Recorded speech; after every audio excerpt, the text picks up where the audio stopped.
So this year's Whisker, Idaho Humane which Society stands for Women Inmate we started a very exciting new program, the women's prison, called Whisker, which is stands kind for of Women equivalent Inmate to our Social adoptee Pediatry dog training out program, at the women's prison. It's been even more successful than we hoped. I think it's been one of our biggest triumphs of the year because cats are our biggest challenge.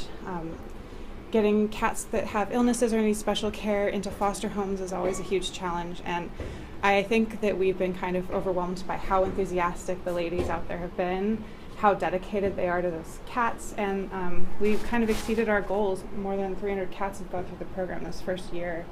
So one of the wonderful stories that I've heard this year comes from a couple who are playing Santa's elves and helping our clients as they pick up the gifts that have been given to them by community members that have decided to adopt a family for the holidays. So this particular client came in, and as she was being helped out to her car with the presents for herself and her children, she disclosed to our helpers that this was actually going to be the first Christmas in 10 years that she and her children were going to be able to enjoy gifts for the holidays. We had a gentleman that just showed up on campus, and he said, "Is this the Booth, Marion Pritchett House?" And I said, "Yes." And he actually had been born here, had a picture of himself when he was about 2 years old out on the steps, and had met his birth mother after 45 years, something like that, and just wanted to see where he was born. And it was just so wonderful to go through the building with him and kind of show him where the delivery room was and where he would have probably started his life. And then he was so moved by all of this and by meeting her and knowing her story that he brought his children and grandchildren back and made an appointment to come and show them around. And he brought his little photo album with him so we could see the picture of him when he was a baby, and it was just so cool to be a part of bringing that full circle around for him. And one of his granddaughters was going into social work.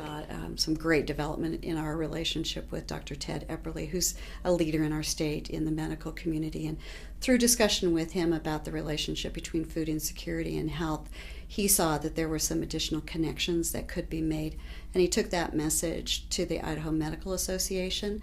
From that, a resolution was passed in their annual meeting recognizing the relationship between food insecurity and health in the state of Idaho, and also recognizing the Idaho Food Bank as a partner. So we'll be moving forward and identifying very specific and targeted ways that we can work together with the medical community to reduce food insecurity in our state. One thing that happened here at the cabin in 2016 that we thought was really interesting and exciting, or a moment we had together, was on November 16th when National Book Award winner Colin McCann came to talk about the books he's written. He visited Boise High School earlier that day, and we took him to Ada County Juvenile Detention Center, and he answered over 60 questions from students there. And that night he spoke to our patrons at the Egyptian Theater, and it was just a really great day. But what made that visit really special was after his lecture at the Egyptian that night, we went to get